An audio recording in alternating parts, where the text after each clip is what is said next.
Investiture, on nous annonce déjà la fin de la présidence normale, mais ce changement de style est-il la bonne réponse? Quelles erreurs François Hollande a-t-il commises et comment les corrige-t-il?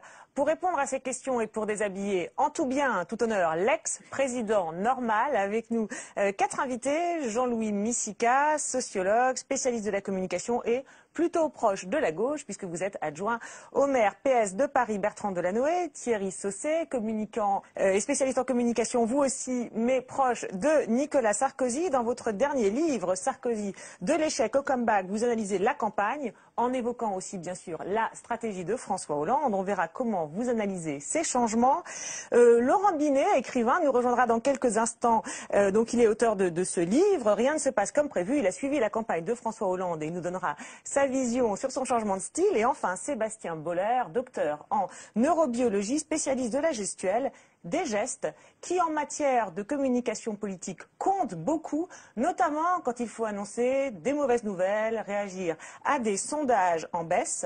Dans ce contexte, le président et son Premier ministre ont accepté d'être suivis par une caméra de France 2. Questions et réponses sur une relation pas toujours facile à mettre en scène dans le cadre de la Ve République. François Hollande et Jean-Marc Ayrault ont 2 rendez-vous fixes par semaine, mais ils s'appellent quotidiennement. Ce jour-là, avant le Conseil des ministres, il s'agit de faire le tour des dossiers d'actualité. On est vraiment dans la dernière phase des arbitrages. Donc ce matin, il y a une présentation générale par les ministres. Qui est le plus dur, qui est le plus tenace quand vous voyez, vous, en privé avec François Hollande? Ça dépend. L'un ou l'autre, ça dépend des sujets. Moi, j'ai des convictions sur des sujets importants et je les défends. Que le Premier ministre ait parfois la bonne proposition, oui, ça arrive souvent. Mais c'est le président qui a le dernier mot. Il n'arrive jamais que des ministres vous appellent directement? Ça peut arriver, et à ce moment-là, je les renvoie vers le Premier ministre. C'est un standard qui finalement a un rappel qui va vers le Premier ministre. François Hollande veut donc rééquilibrer le couple exécutif. À l'Élysée, la définition du cap, à Matignon, la mise en œuvre. Mais si le président a un mandat clair de 5 ans, celui du Premier ministre est plus aléatoire. Son prédécesseur est resté 5 ans, est-ce que ça s'est bien terminé? Lionel Jospin était resté 5 ans aussi. Oui, est-ce que ça s'est bien terminé?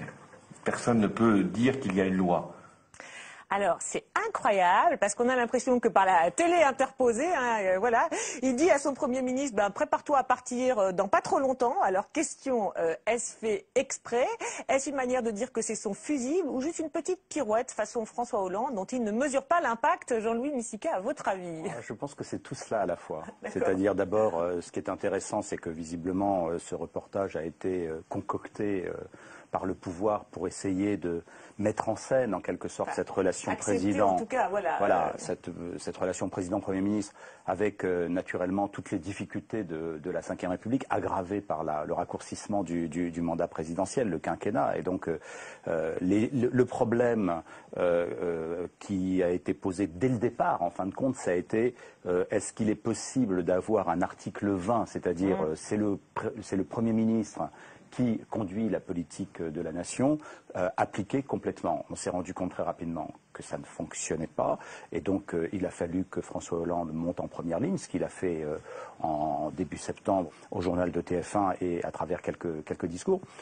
Voilà, et donc qu'est-ce qu'il fait dans ces quelques phrases? Il fait du François Hollande, c'est-à-dire qu'il dit quelque chose de très sérieux et très important, à savoir que la probabilité qu'il garde son Premier ministre pendant 5 ans est faible. Oui, c'est l'info. Il le dit avec une pointe d'humour et une pirouette.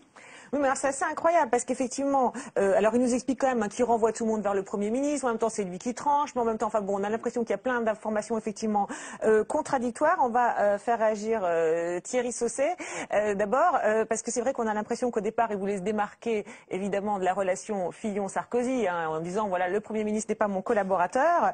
Je voulais savoir ce que vous pensiez là de sa réaction. Est-ce que vous trouvez que c'est violent, aussi violent peut-être que de traiter son Premier ministre de collaborateur? Je ne sais pas si c'est violent, mais vous voyez, on est riche de nos paradoxes, après tout c'est vrai des hommes publics, il ne faut pas que ça tourne à la contradiction et que ça brouille constamment les images et les messages, et on le retrouvera probablement tout au long de cette émission.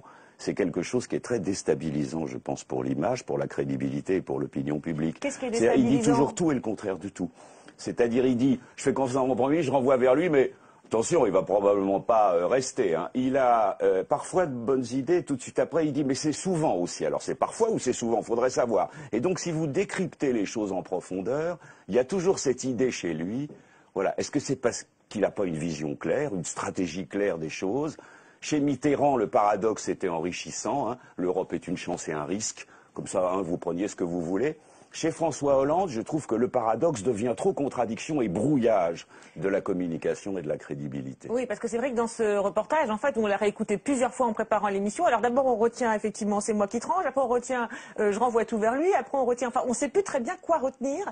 C'est dans sa stratégie de communication, vous diriez, Jean-Louis Missika? Non, je pense qu'il a un certain talent pour la synthèse. On l'a vu pendant. Ouais, mais la Thierry Sausset envoyait aussi des messages un peu schizophréniques. Oui, enfin, bon. J'aurais tendance à dire à Thierry Sausset que dire une chose et son contraire, c'était aussi une spécialité de Nicolas Sarkozy. Mais enfin, je pense que c'est. Donc Hollande est sarkozyste alors. Ça c'est un scoop. Hein. Non, mais alors il fait la même chose. Non, il fait pas. Alors voilà. Alors il fait pas la même chose. Il ne le fait pas de la même manière. C'est très différent. On peut dire que Sarkozy était capable de dire une chose et son contraire de façon stricte. Il y a d'ailleurs un exemple resté célèbre, c'est j'écoute et je tiens pas compte, et puis après j'écoute et je tiens compte, qu'il a prononcé, 2 phrases qu'il a prononcées à une semaine d'intervalle. Et c'est Hollande, alors. Ce que l'on voit dans cet extrait, qui est une tentative de mettre en scène la nouvelle relation président-premier ministre. Quand je dis nouvelle, c'est nouvelle par rapport à celle qui était avant les vacances. On voit que effectivement, il y a un certain nombre de phrases qui renvoient à l'idée que le Premier ministre est en charge de la conduite du gouvernement, et que sur les grandes orientations, c'est lui qui tranche, lui, le président de la République, et que donc il y a une relation hiérarchique entre le président et le Premier ministre. D'un certain point de vue, c'est un commentaire assez classique et banal du fonctionnement des institutions de la Ve République. Mais quand même en disant effectivement des choses qui peuvent paraître contradictoires. Alors on l'a vu dans les mots. Mais c'est la constitution de la Ve République qui est contradictoire. Je veux dire, le bicéphalisme a toujours été un problème. Oui, mais enfin, il pourrait dire c'est mon Premier ministre, on va travailler ensemble le mieux qu'on peut. Enfin bon, on vous a entendu sur parce qu'on a vu on a étudié le discours sur la manière de mettre en scène cette relation. Sébastien Boller, les attitudes de l'un et de l'autre. Vous avez une analyse sur le message qu'ils envoient? La façon dont le reportage est conçu, qui est assez subtile, parce que on sent que François Hollande est obligé de jouer un rôle de funambule. Je ne sais pas dans quelle mesure il l'a orchestré dans la préparation du reportage, mais c'est la première fois que j'entends dire d'un président qu'il est un standard. Ça fait presque un petit peu subalterne comme rôle. C'est très drôle, et on sait qu'il peut être drôle. Mais du coup, autour de cette phrase, il est obligé quand même, à travers la structure du reportage, de rétablir cette hiérarchie. Il ne peut pas simplement dire je suis un standard et ne pas rajouter ensuite attention, si je veux le faire sauter, je le fais sauter. La phrase du standard n'est pas très crédible. Hein. Elle est ironique, non? Elle n'est pas très crédible surtout parce que, je veux dire, quand un ministre de poids, hein, je ne parle pas de tous les ministres, hein, mais quand un ministre de poids appelle le président de la République pour discuter avec lui d'un sujet ou d'un autre, je doute qu'il soit renvoyé par l'intermédiaire d'une standardiste au Premier ministre. Ou même par le président lui-même en disant je fais standard, je te passe le PM. Mais c'est vrai qu'on a l'impression effectivement dans cette phrase qu'il y a un bras d'ironie. Enfin bon, c'est comme ça qu'on l'a entendu. Je pense que c'est plutôt un message aux ministres leur disant n'abusez pas de mon numéro de téléphone. Ah d'accord, ok. Donc France 2 sert aussi à faire passer les messages aux ministres. Voilà. Ça a servi aussi à faire passer un message c'est vrai que les ministres ministres n'ont pas été très obéissants depuis le début de la mandature, hein, puisque derrière le partage des rôles, il y a aussi la question de l'autorité. Les deux, pour le coup, François Hollande et Jean-Marc Ayrault, ont été suspectés d'en manquer, notamment lorsque des désaccords entre plusieurs ministres ont été étalés sur la place publique et dans les médias. Je ne les rappelle pas tous, hein, mais il y a eu le nucléaire, le gaz de schiste, la Banque publique d'investissement. Alors comment le président et le Premier ministre ont-ils géré comment ont-ils cherché à rétablir leur autorité? On commence par Jean-Marc Ayrault. Les Français sont souvent mécontents quand ils voient qu'au sein d'une équipe, il y a des gens qui se laissent aller à des petites phrases ou des petits commentaires et qui donnent l'impression d'une division. Donc ça suffit. Vous parlez de Arnaud Montebourg. Ça vaut pour tout le monde. Et vous savez, il y a une règle qui a été fixée dès le départ pour tous les membres du gouvernement. C'est que la discussion a lieu au sein du Conseil des ministres. Là, la discussion est libre. Chacun doit apporter sa contribution. Mais ce n'est pas sur la place publique. Et une fois que la décision est prise, elle doit être exécutée, doit être mise en œuvre. Donc c'est un rappel que je fais à chacun. D'ailleurs, je rappelle qu'ils ont chacun d'entre eux signé une charte de déontologie. Donc si ça devait continuer, je dirais que chacun devra prendre ses responsabilités. C'est clair, c'est net. Cela signifie peut-être éventuellement la porte de sortie pour certains s'ils vont trop loin, c'est ça? Écoutez, je crois avoir été suffisamment clair. Voilà, c'est clair, c'est net, ça ne manque pas d'autorité. On écoute maintenant François Hollande. Est-ce que vous avez regretté ces dissonances? Vous savez, des comptes, il y en a toujours, dans tous les gouvernements. Je pense qu'il faut les réduire, et pour les réduire, c'est très simple. Il faut se référer à mes propres engagements. Ce que j'ai dit devant les Français, ça doit être la règle pour l'action gouvernementale. Ça vaut pour la Banque publique d'investissement, elle doit être mise en place très vite. Donc, il n'y a pas de tergiversation, il n'y a pas de débat. C'est par rapport à mes engagements que chacun doit se situer. Maintenant, il y a un gouvernement, sur les 16 ministres pleins, seulement 5 avaient exercé des fonctions gouvernementales, et encore il y a 10 ans. Voilà. Qu'il y ait quelques ajustements, je ne les blâme pas. Mais c'est fini. Le temps, maintenant, doit être à la mobilisation pour chacun et au service des Français. Voilà, hein, c'est fini, pas de tergiversation. Alors dans les mots, c'est une véritable surenchère, un festival de démonstration d'autorité. La question est, sont-ils vraiment comme ça, ou est-ce un discours bien calé, hein, pour répondre aux critiques et aux questions? Alors, tout d'abord, Sébastien Bollard, est-ce qu'ils incarnent les deux l'autorité, vous trouvez? François Hollande, beaucoup plus. Ah bon, pourquoi? Je ne sais pas quelle est l'impression que peuvent avoir les téléspectateurs, mais si on regarde... On a l'impression qu'il faut faire des efforts pour être autoritaire. Parce que, bon, c'est vrai que Jean-Marc Ayrault fait avec d'autorité dans son discours. Sa posture n'est pas celle d'un individu autoritaire ou dominant. Sa posture est plus renfrognée. Il ne regarde pas le journaliste dans les yeux. On sait que par des études en psychologie, en laboratoire, que quand on domine l'autre, on regarde dans les yeux. Il s'exprime beaucoup de la main gauche, ce qui a aussi été étudié notamment chez les candidats à l'élection américaine, Obama, McCain qui sont gauchers, et Bush et Kerry qui étaient droitiers, ont fait l'objet d'études de ce type-là, qui montraient qu'en fait, un individu qui s'exprime de la main gauche le fait généralement quand il exprime des arguments négatifs. Et ce qui est étonnant, c'est qu'il dégage moins d'autorité, du coup. Si on se fie à la gestuelle, si on le regardait sans entendre le propos, on aurait une impression d'autorité plus patente du côté de François Hollande, avec ce port très droit, avec une gestuelle de la main droite, qui est le signe qu'il arrive finalement à positiver son discours. Ça aussi, c'est ce qui ressort des études. Donc je pense qu'à ce niveau-là, il faut aussi prêter attention au non-dit, hein, ce qu'on appelle le langage non-verbal. Jean-Marc Ayrault réussit une belle tirade du point de vue du contenu, mais je crois, bon, évidemment, on est à la radio. On va voir ce que ça donnerait à la télévision. Mais on est à la radio filmée.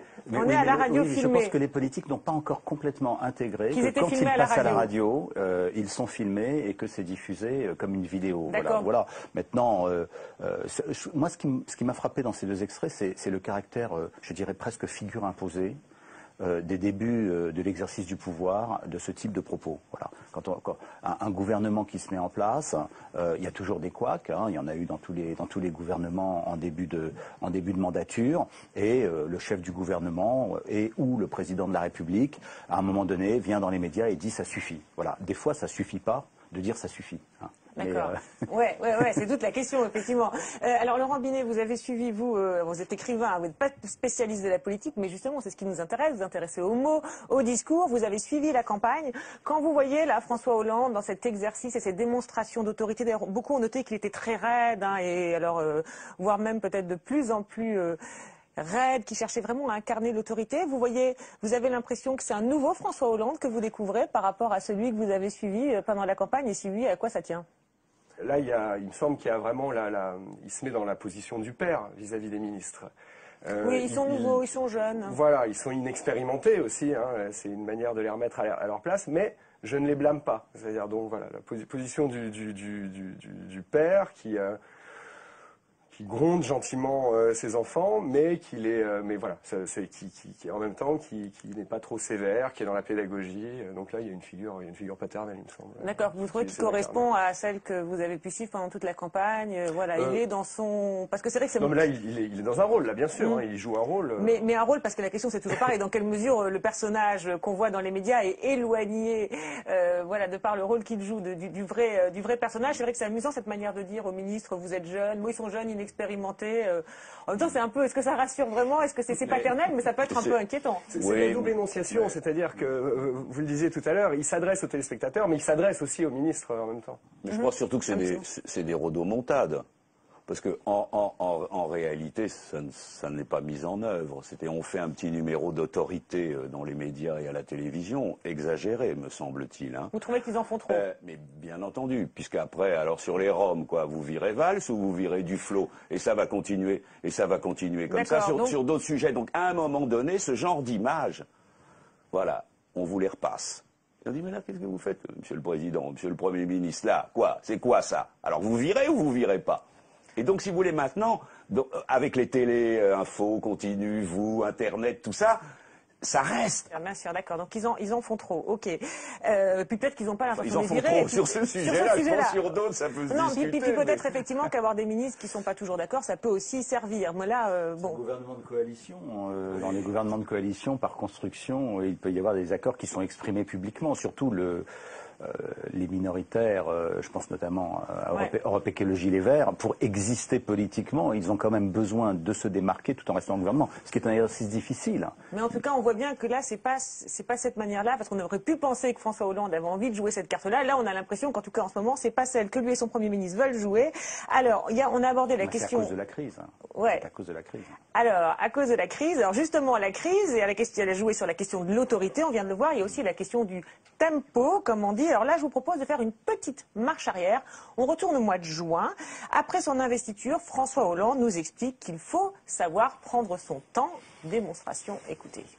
L'État doit également respecter les partenaires sociaux. Car la démocratie doit avoir à la fois le sens de l'urgence, répondre aux sollicitations des citoyens, mais aussi le sens de la patience, pour agir bien et dans le long terme. L'enjeu, il est bien là, et ce n'est un paradoxe que d'apparence.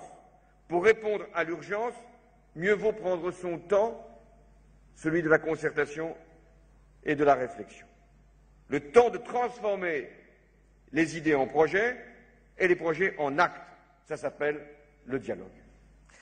Voilà, pour répondre à l'urgence, mieux vaut prendre son temps, dit-il. Alors là, on a l'impression qu'il cherche, enfin, a-t-on dit, à se démarquer de Nicolas Sarkozy, à qui on a beaucoup reproché de gesticuler, mais de ne pas forcément agir dans la durée.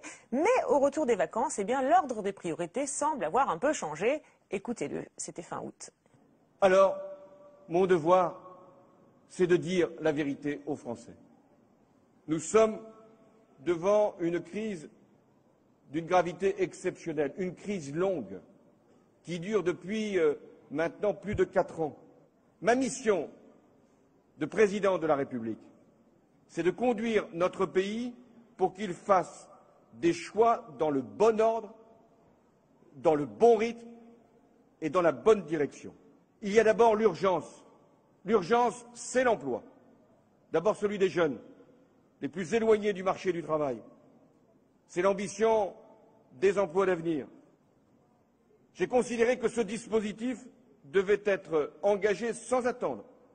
J'ai donc convoqué une session extraordinaire du Parlement pour permettre que le texte puisse être adopté d'ici la fin du mois. Alors là, indiscutablement quand même, entre ces deux moments, il y a un net changement, puisqu'avant les vacances, pour répondre à l'urgence, il faut prendre son temps, et après, pour répondre à l'urgence, eh bien, on avance la session parlementaire. Alors, est-ce que là, on assiste à un changement radical, Jean-Louis Missica? Et puis, qu'en pensez-vous? Je vous fais réagir. D'abord, les spécialistes de la communication, Jean-Louis Missica. Je pense qu'il est confronté à la hausse vertigineuse du chômage. Je pense qu'avant les vacances, le premier document qu'on a vu, c'est son discours au sommet social. Et je pense qu'il a voulu installer au sommet social l'idée du grand compromis social. Ça reste quand même son idée, puisque à TF1, il en a reparlé. Il a reparlé de l'accord sur la flex-sécurité et sur le chômage partiel. Donc, si vous voulez, il y a toujours, je pense, chez François Hollande, la volonté de réussir quelque chose qui serait important pour ce pays, qui est la signature d'un grand accord de compromis entre patronat et une partie des syndicats. Mais en même temps, ce projet qu'il a maintenu, mais dont il a fixé une échéance plus courte, puisqu'il a parlé de la fin de l'année, alors que dans le discours du sommet social, il n'avait pas fixé d'échéance. Et vous vous rendez bien compte que la fin de l'année, c'est quand même très court par rapport à une négociation sociale de cette ampleur. Mais donc, ce qui me paraît important, c'est de voir que oui, il y a une accélération très claire.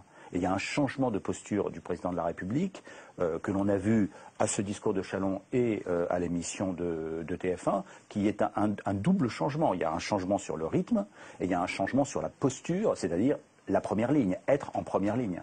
Et là, de ce point de vue-là, on n'est plus du tout dans le discours qui a pu être le sien avant les vacances. Thierry Sausset, vous en pensez quoi de ce changement? Je crois qu'il y a un changement de phase considérable. C'est-à-dire, on est dans la première phase, il faut faire le contraire de Nicolas Sarkozy, à la fois dans l'attitude, dans le style présidentiel, dans la communication et dans la politique, puisqu'on va détricoter toutes les mesures du gouvernement précédent. Et puis ça ne marche pas. Mais je n'ai jamais pensé, j'en reviens à votre question, qu'on pouvait changer de style présidentiel, de style de présidence. Ce n'est pas seulement une question de personne. C'est que tout va plus vite, tout est plus fort. Et donc l'idée de revenir à Chirac, à Mitterrand, au président arbitre, bouclier, distant, surtout il y a un problème, on ne s'en occupe pas. Le contraire de l'hyperactivité, ça ne marche pas. Et donc Hollande s'en rend compte et il se dit, du coup, on a l'impression que je redeviens Chirac ou Mitterrand, loin des problèmes et loin des Français. Cette fameuse simplicité et proximité qui est son rêve. Et du coup, il est obligé d'accélérer. Et du coup, ça fait évidemment contradiction. D'accord. Alors vous insistez sur ce souci de se démarquer de Nicolas Sarkozy. Oui, ça je crois que c'est assez clair pour tout mais alors, le monde. nous qui écoutons les mots attentivement, je voulais vous montrer un petit montage parce qu'on a retrouvé des mots dans le discours de François Hollande et de Jean-Marc Ayrault de la rentrée qui nous ont rappelé des mots de Nicolas Sarkozy pendant la campagne. Est-ce un hasard? Regardez d'abord le petit montage. J'ai souvent réfléchi depuis que nous sommes dans la bourrasque de la crise. Et je ne trouve pas d'autre guide à l'action dans ces temps troublés que ces deux mots, vérité et courage. Mon devoir, c'est de dire la vérité aux Français. Nous sommes devant une crise d'une gravité exceptionnelle. Et moi, je n'ai pas envie de mettre les problèmes du pays sous le tapis. J'ai envie qu'on les traite dans la vérité et le courage. Alors, bon, quand même, hein, quand même, non, attendez, on va vous faire réagir d'abord quelqu'un qui n'est pas spécialiste de la communication, mais qui a suivi, non, quand même, on a quand même vu, alors attendez, parce que vous allez me dire, oh là là, des mots appartiennent à tout le monde, vérité et courage, ça appartient à tout le monde, mais... Ça appartient à tout le monde, ça appartient au discours politique depuis les débuts de la démocratie. Vous les avez dans les discours de Périclès, à l'Athènes démocratique, pendant la guerre du Péloponnèse. Certes, sans doute, j'allais dire, parce que je n'ai pas vérifié. Mais quand même, Laurent Binet, qui a suivi toute la campagne, est-ce que c'est des mots que vous aviez l'habitude d'entendre, ces mots vérité et courage, dans leur bouche, ou est-ce que c'est parce qu'on a quand même remarqué qu'ils avaient pas mal emprunté à Nicolas Sarkozy, ils avaient fait un peu de triangulation, on l'avait relevé ici même, donc on se posait la question. Laurent Binet. Ça a toujours été, pendant la campagne, ça a toujours été, encore une fois, le positionnement de François Hollande. Hein. Il va falloir quand même s'occuper de la dette, etc. Je dis la vérité aux Français.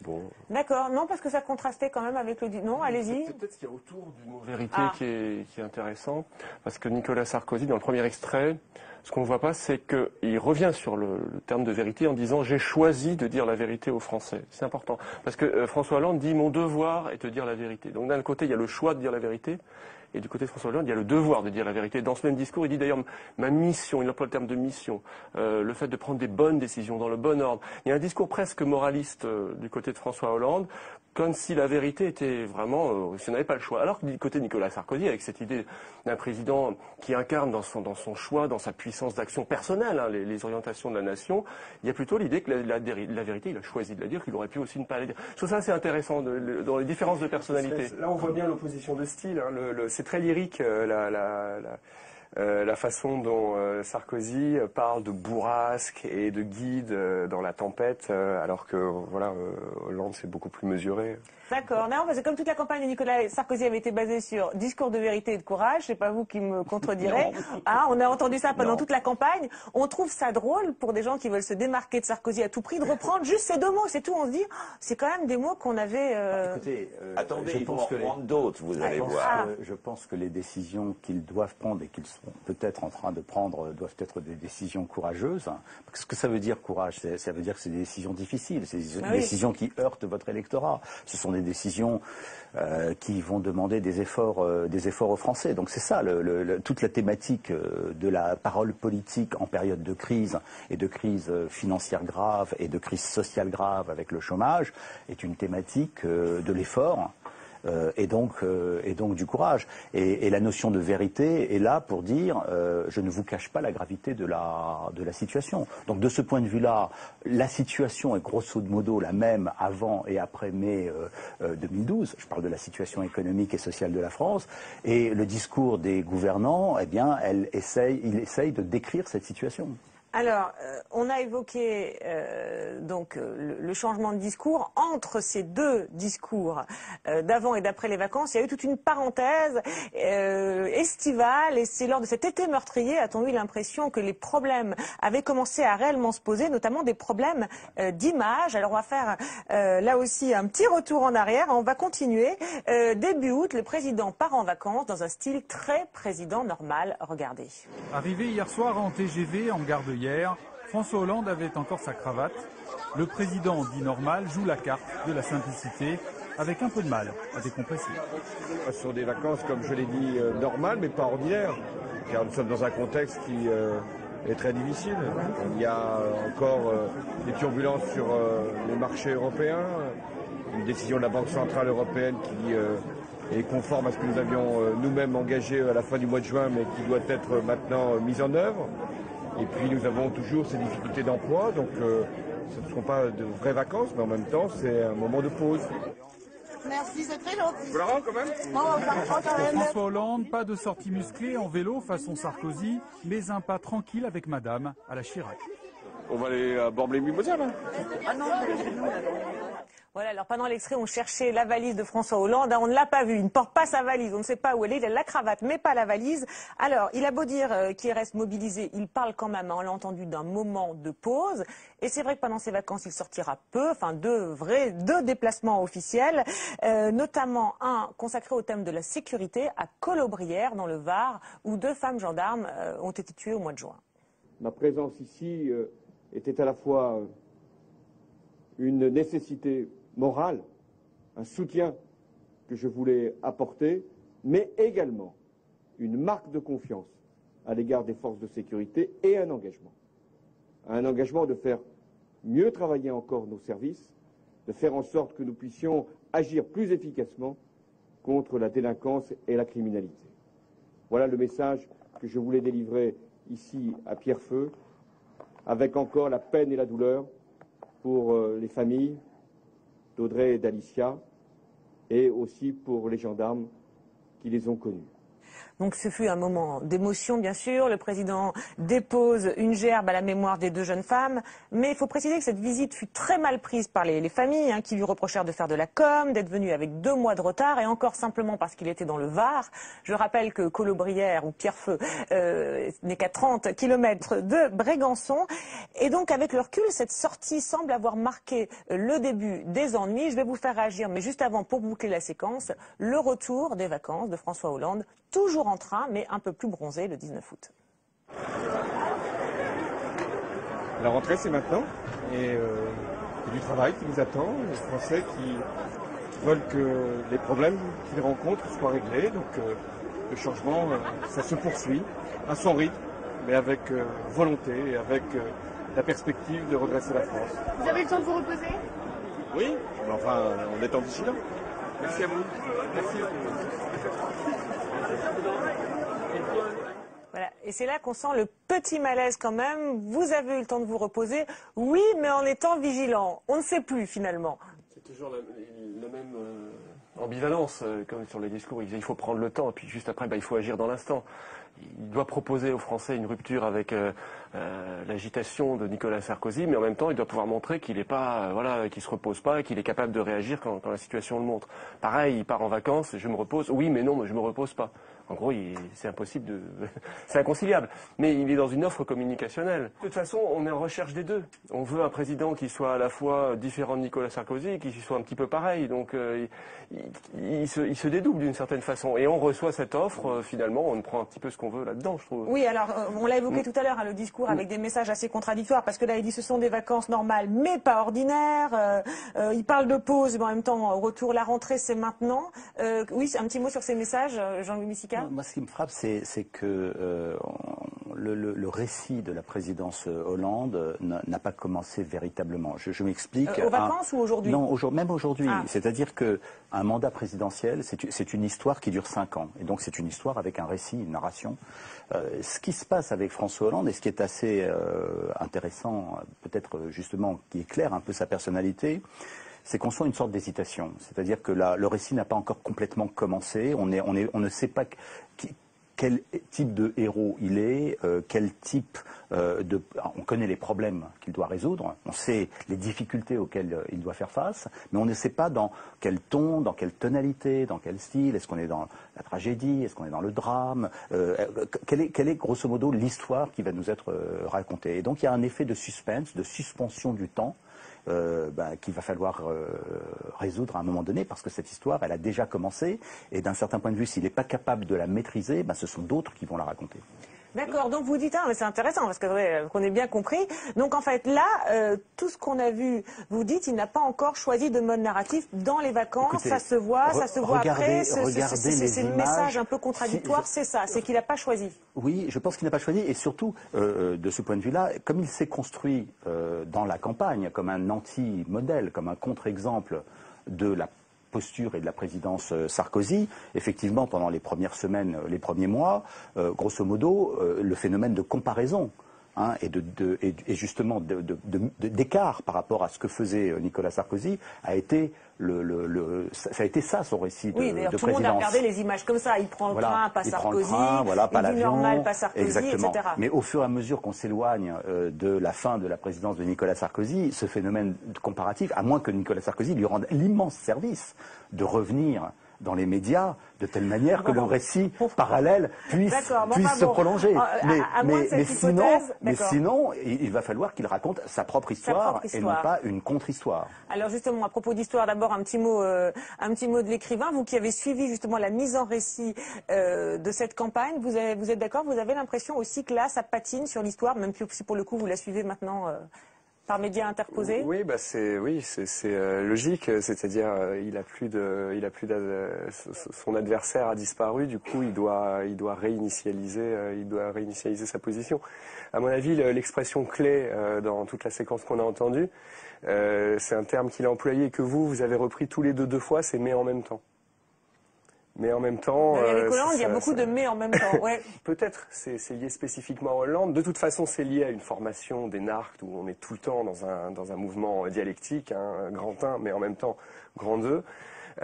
Et ensuite, c'est vrai que chez Hollande, moi j'ai noté pendant la campagne, cette douleur vraiment à chaque fois à l'idée de s'aliéner une partie de l'opinion. Lui, il aimerait vraiment faire la synthèse. Ouais, c'est l'homme de la synthèse. Vous pensez, contrairement, pour essayer de trouver des nuances, même s'il y a aussi toujours le mais en même temps chez chacun d'entre nous, que là, le problème de cette mise en récit, c'est aussi que lui, et peut-être même pas dans la campagne, il n'a pas encore vraiment choisi, il n'avait pas vraiment choisi.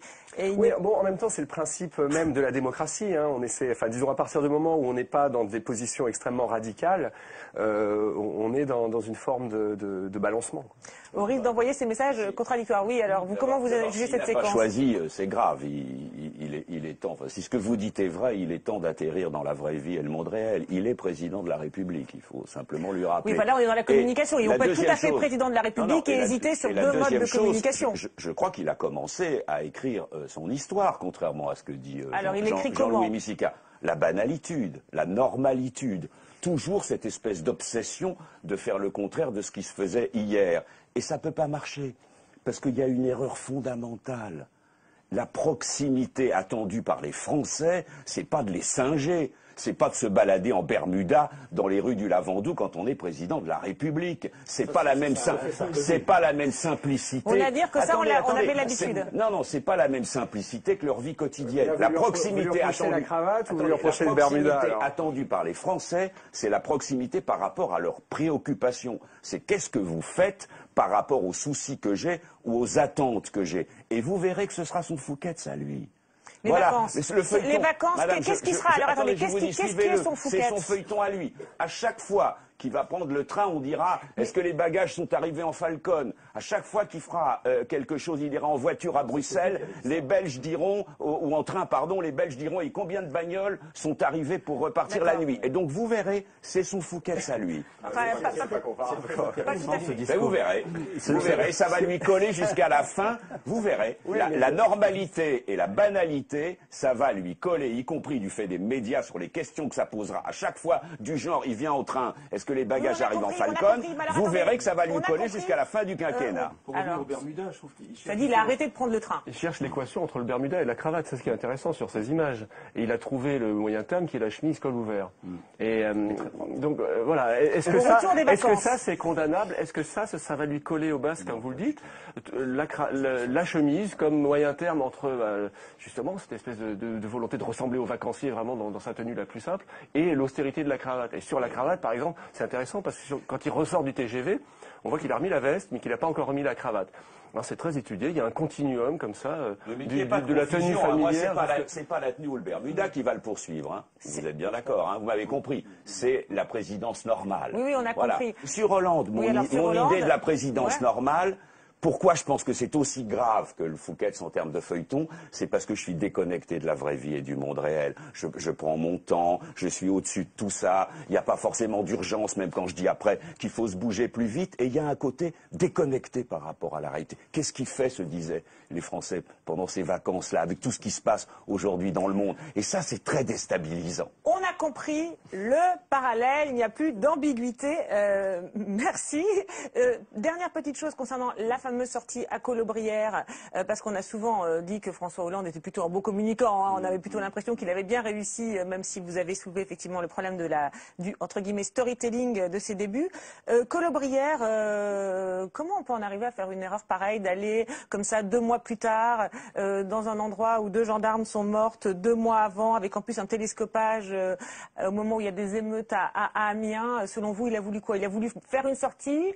Il n'a pas choisi vacances, pas vacances. Qu'est-ce qui s'est passé? Enfin, il y a plusieurs éléments, mais il y en a un qui me paraît important, c'est qu'il y a une erreur qui a été commise au moment du 14 juillet, si mes souvenirs sont bons.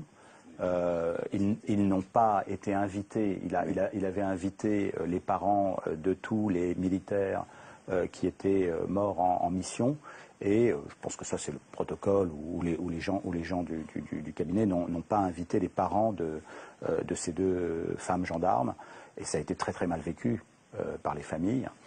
Et donc, quand vous commencez à essayer de rattraper une boulette, il arrive que vous en commettiez une deuxième. Voilà, je pense que c'est ce qui s'est passé là, et donc.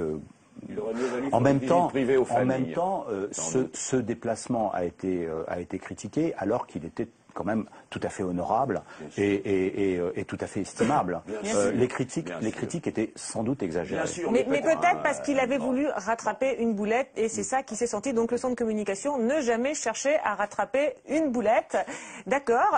Alors, juste dernier petit mot concernant cette séquence qui était très très riche des vacances. Décidément, il y avait ce fameux mot, parce qu'on avait bien sûr le slogan « Le changement c'est maintenant », il y a le mot « La rentrée c'est maintenant ». Est-ce que là, ça résonne pas aussi d'une manière un petit peu étrange? Est-ce que c'est pas maladroit, ce slogan, Jean-Louis Missika et puis Laurent Binet? Je suis d'accord, je pense que ça ressemble à un gimmick, ça ressemble à une phrase concoctée par un communicant, et c'est jamais très bon. Oui, vous pensez aussi, ou vous pensez que c'est lui, ces petits jeux de mots? Ça lui a peut-être échappé. Il faut dire que c'était une blague récurrente dans le quart des journalistes, par exemple, sans arrêt. Quand on va à Reims, le champagne c'est maintenant. Quand on va à Toulouse, la saucisse c'est maintenant. Et donc, il doit entendre ça. Les journalistes aussi le relancent beaucoup là-dessus. Alors, l'accélération c'est maintenant, tout ça, tout c'est maintenant. Donc, on peut supposer que ça lui a échappé. Ouais. Mais avec un petit télescopage entre effectivement le Hollande qui parle aux journalistes et puis le Hollande vu par tous les Français. D'accord, lors de ce retour des vacances. Alors, pour terminer l'émission concernant le discours de vérité et les mauvaises nouvelles, je voulais vous faire réagir à un petit cas de communication qui nous a semblé intéressant en préparant l'émission. Généralement, quand un gouvernement annonce des mauvais chiffres, eh bien, il cherche à les minimiser. Finalement, c'est pas si grave que ça. Et bien là, on a eu la surprise de voir une stratégie complètement inverse dans le cadre de l'annonce des chiffres du chômage, donc chiffres de juillet donnés, communiqués en septembre. Je vous montre Michel Sapin et Jean-Marc Ayrault. Regardez. C'est pas la peine de s'interroger pour savoir. On est déjà à 3 millions. C'est déjà fait. c'est pas la peine de s'interroger sur 10%. C'est déjà fait. La question, elle est, est-ce que ça va augmenter encore beaucoup? Oui, ça va encore augmenter. Est-ce qu'à un moment donné, on peut l'inverser? Oui, on peut l'inverser. Vous donnez l'impression que c'est un scoop. Ces chiffres étaient connus la semaine dernière. Je trouve que vous n'êtes pas très attentif. Oui, alors Si vous aviez été un peu attentif, vous auriez vu qu'effectivement, en additionnant les chiffres de métropole d'outre-mer, les chiffres de 3 millions étaient atteints et que la situation est particulièrement grave. Voilà, vous dites que ça va mal, mais moi je vous dis que ça va encore plus mal que ce que vous dites, même si ça va s'arranger. Les deux communicants, Thierry Sausset... Je pense que c'est bien parce que ça montre au moins sur ce terrain-là qu'on est réaliste. Hein, on ne se paye pas de mots, on ne prend pas de la distance par rapport aux épreuves et en même temps, il y a un petit espoir derrière quand même, ça peut s'inverser. Donc je pense que c'est une bonne communication.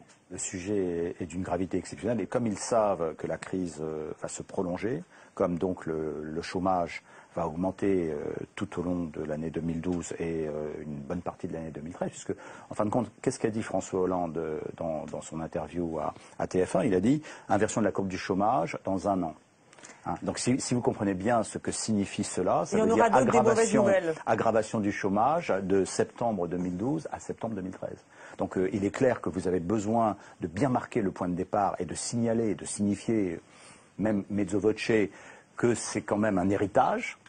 Mais oui, oui. Oui, mais c'est fini à la rentrée, ça marche plus. Bien sûr. Non, mais vous avez parfaitement raison. Attendez, je dis simplement que marquer fortement maintenant, ça va permettre quand même de gérer cette montée progressive du chômage que nous allons connaître dans les mois qui viennent. Bonne stratégie aussi, oui, Laurent Binet. Là, on sent que c'est une course contre la montre parce que c'est vrai que invoquer l'héritage, ça ne pourra pas marcher éternellement. Là, c'est les derniers moments où ils peuvent encore l'invoquer. Et donc, oui, mais cette façon d'utiliser l'imparfait, les chiffres étaient connus, cette idée de ramener ça à une forme d'antériorité. Et s'ils pouvaient dire 3,5 millions, ils le feraient. Maintenant 3,5 millions, parce que comme ça, voilà, bon, demain, on pourra minimiser. Ce sera peut-être 3,5 millions aussi, ce sera peut-être un peu moins. Mais s'ils pouvaient gonfler maintenant les chiffres du chômage, ils le feraient en fait. Un dernier petit mot. La pédagogie de Michel Sapin est efficace, très efficace. Je ne sais pas si vous vous en rendez compte. Il commence par dire est-ce que ça va continuer à monter beaucoup? Oui. Donc on se dit c'est quelqu'un qui dit la vérité. Et ce qui vient derrière, est-ce qu'on va l'inverser? Oui. Donc on a confiance. C'est quelqu'un qui dit la vérité et il dit qu'on va l'inverser. C'est très efficace. Donc je crois que là, et en même temps, il atteint un autre deuxième objectif, c'est qu'en disant est-ce que ça va monter beaucoup, on a l'impression qu'il observe un phénomène sur lequel on n'a pas pris, qui est un phénomène systémique, et que donc personne n'est responsable de ça, mais que malgré tout, on a une solution. Je trouve ça assez magistral. Bon, eh bien, belle unanimité. Merci. Alors, je précise, les gestes, il y a les gestes des politiques, mais il y a aussi les gestes, nos gestes à nous tous. Voilà, donc un petit décryptage par Sébastien Boller. Quand vos gestes parlent pour vous, voilà, beaucoup d'auteurs. Donc, et je rappelle les autres. Donc, Laurent Binet, rien ne se passe comme prévu. Et Nicolas Sarkozy, de l'échec au comeback. Voilà, on a l'impression dans une émission littéraire, mais pas du tout. Merci à tous les quatre. Merci à Marie Lebon et à Arthur Dio qui se sont levés tôt pour m'aider à préparer cette émission. Merci à Alice Hervé qui s'est couchée tard pour la montée. On se retrouve la semaine prochaine à l'antenne et tous les jours sur le site de Public Sénat pour voir et revoir tous les déshabillons-les. De la même façon que je vous dis que le Fouquet, c'était pas les riches. On l'a retrouvé après, c'était mon bon plaisir, c'était je vous merde, j'en fais qu'à ma tête. C'était ça qui était. Et lui, voilà, c'est ça. En fait, la vérité, c'est qu'on ne peut pas être un président normal dans une période qui ne l'est pas non plus. Mais le problème des la vérité, c'est qu'il part sur une équivoque qu'il n'arrivera pas à gérer. Voilà, c'est tout. La Grande-Bretagne et la France, sur la base du rapport établi par les experts, ont décidé aujourd'hui de relier leurs deux pays par un double tunnel sous la Manche. Depuis 1994, le tunnel sous la Manche a enregistré 300 millions de passagers, en train, en voiture ou en camion. Le tunnel a-t-il atteint ses objectifs? Réponse dans Attention Grands Travaux, demain à 22h30 sur Public Sénat.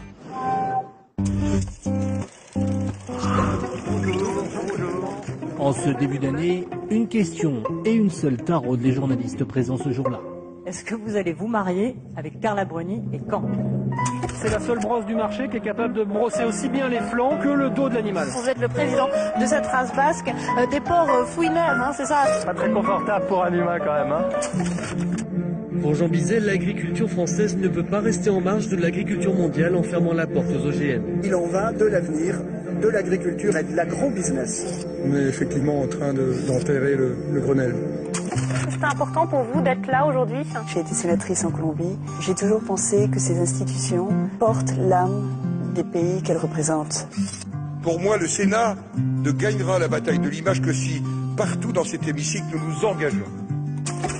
La cohue qui accompagne l'arrivée de Ségolène Royal est quelque chose quand même d'assez spectaculaire. Que ceux qui ont l'essentiel en commun aient le courage aujourd'hui de se rassembler. Bertrand, je t'ai entendu tout à l'heure. Et il m'a dit, vous n'avez pas le droit, vous êtes les seuls, vous les socialistes, à pouvoir nous redonner cet espoir, cette espérance. Pendant si longtemps en Amérique, les Noirs ont été des citoyens de seconde classe. Et maintenant, on dirait que les Américains sont en train de me surprendre.